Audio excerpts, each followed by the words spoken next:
And our first speaker is the young Dr. Atheeshwar Das, who's a consultant ophthalmologist at Medicare Eye Clinic and Apollo Specialty Hospitals, Chennai. He's going to be debating on a very interesting topic. Indian premium IOLs are good enough, is what he has to say. And he is going to be challenged by Dr. K.K. Mehta that imported premium IOLs only justify the cost. On to you, Dr. Atheeshwar. Thank you, ma'am. Is my screen visible? Yeah, you're sharing your screen. Is it visible? Yes. Thank you. At the outset, I'd like to thank Chairman ARC, Dr. Chitra ma'am, for giving me this opportunity to be part of this illustrious panel and this webinar today. I'd be talking today on Indian premium IOLs, and they are good enough for our patients. On this auspicious day of Mahavir Jayanti, I'd like to seek his blessings to overcome this dark period. So, why do I prefer Indian premium IOLs? So, I've been given 5 minutes to talk, and I'm going to talk on 5 pertinent points. So, the first one, keeping with the sentiments, we need to be vocal for a local, source locally, and promote our locally grown companies.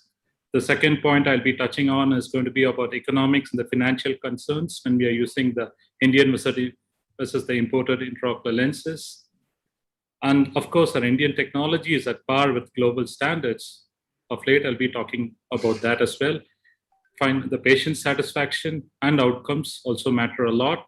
And finally, due to the uncertain times we are facing right now, COVID pandemic, getting these imported lenses into our library or the expand series power, the low and the high outdoor power will be very difficult going ahead.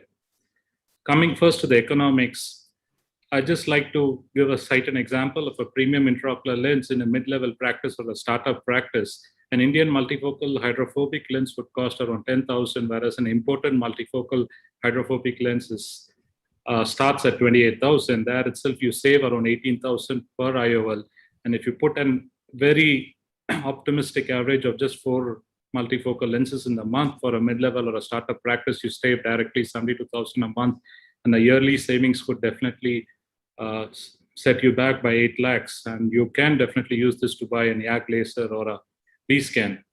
And more importantly, now with the insurance setting in and not paying for the premium lenses, most of these premium intraocular lens surgeries are out-of-pocket expenditure for most of our patients. And it is also uncertain whether insurance are going to pay up for these lenses. Coming to the second point, which is the technology which is commercially available in the different types of trifocal lenses. I'll be quoting a trifocal lenses as an example, as a premium lens here.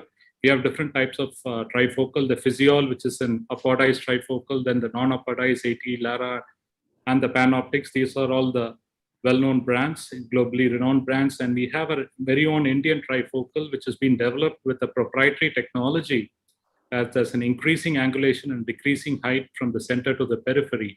It's a patented design, and it's been incorporated in this lens. I have no financial interest, but I have implanted this trifocal from the Indian company, and it's given really good and remarkable results. And the lenses, again, the technology used to manufacture them, we use the state-of-the-art cast-molded lenses with less imperfections. Cast-molded lenses are those lenses which are made in a cast. So compared to a lathe-cut lenses, the imperfections are less. So when you go for a premium lens like a multifocal or a trifocal, the amount of distortions or amount of photopsia is definitely going to be less with the cast-mounted lenses. So Indian lenses also now come with this cast-mounting technology. And this is just an example of a trifocal, Indian trifocal, showing the MTF value or the amount of energy distribution by the lenses at different pupil size. The blue light is the 5 mm, the blue line is the 5 mm pupil size, the red is the green, and you can see there's almost equivalent light distribution in between the 5 mm and the 3 mm pupils. So it is not very much pupil dependent as well. We did a small patient satisfaction study and the visual outcome in our center, where we took our own data. It was a retrospective study where we had 50 eyes, which we had taken of 25 patients, and Physiol, AT Lisa are implanted, and Symphony for the imported lenses, vis-a-vis the Indian lens, the triphobic was implanted. So these are the lenses we compared, the post-operative outcome. They are all done by a single surgeon in a single hospital setting. So the same methodology was followed, same pre-operative workup and diagnosis. These are the basic differences from these lenses. I'll be happy to share with you later. Due to want of time, I can only say that all the three trifocal lenses are equivalent to the light distribution between far, intermediate, and near. The results were also very encouraging when it comes to the Indian lenses. I compared the visual acuity first week, 1 month, 3 months, 6 months, and 12 months. So you see the distance visual acuity, which was tested at the regular LCD vision chart at 3 meters, was 612. This is a logma visual acuity, where the 0.1 is around 6 by 6 parts, 0.2 is 6 by 9. So most of the lens, 90% of the lens patients in having triphobic also had 6.9 or 6.12. First week, they improved to 6 by 6 at the end of 3 months and 6 months. The intermediate vision chart, which we used, was the Colin-Bronder modified chart, which had both high contrast and the low contrast, and we used it for testing at 63 centimeters and 100 centimeters. Here we see we tested at 63 and 40 centimeters for near, and you can see triphobic does measure up to the other trifocals available globally renowned brands like Physiol as well as Atheeshwar Tri. Initially, the first 1 or 2 months, we had some amount of neural adaptation, which had to take place for the patients to start reading intermediate vision. When it comes to intermediate vision at 100 centimeters, here again you can see the Physiol, the trifocal, which is the apodized diffractive trifocal, did very well for the near visual acuity, equivalent to Atheeshwar Tri of Zeiss, and finally followed by triphobic Symphony. When we did the micro monovision, they did better when implanted bilaterally. So to conclude, the trifocal lenses, the Indian lenses, triphobic, does provide good near and intermediate vision vis-a-vis the imported ones. The photic phenomenon was almost equivalent. It is again very subjective.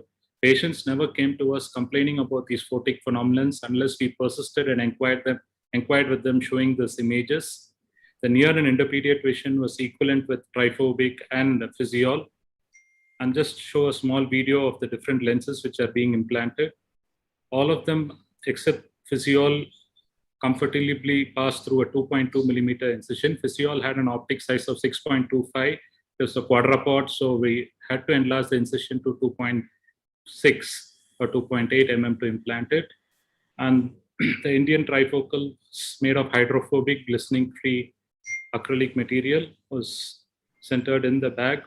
This is the Atheeshwar, the top left-hand corner of the Atheeshwar plate haptic of Zeiss, which is again a hydrophilic with hydrophobic surface. We had encountered two different patients, 2 eyes of having a PCO at the end of 1 year of follow-up in the hydrophilic lens segment. So at the end of, we did a slit lamp photography to look for the visual axis and the clarity at the end of 6 months and 1 year. And these hydrophobic lenses, the Indian hydrophobic lenses, did perform remarkably well at the end of 1 year without any PCO in our study group. There are more videos, but due to want of time, I will not be able to share them here. You can definitely go see them in our website, the YouTube channel. So finally, coming to the last slide, I kept wondering, why do our Indian patients or even Indian surgeons prefer imported lenses? I came across this very interesting article on Money Control about the aspirational values. Why Indians long for imported or foreign technology? It's probably due to the Indian mindset, which is colonialism condition and makes us feel anything imported is of better quality. We are proud of Kamala Harris, but we want foreign sounding names like Atheeshwar and Lara in our intraocular lenses, and we don't want Indian names like Padmini or Kamala in our lenses. So I stand vindicated that my Indian intraocular lenses are as good as imported lenses. Thank you for your kind attention. Thank you very much, Dr.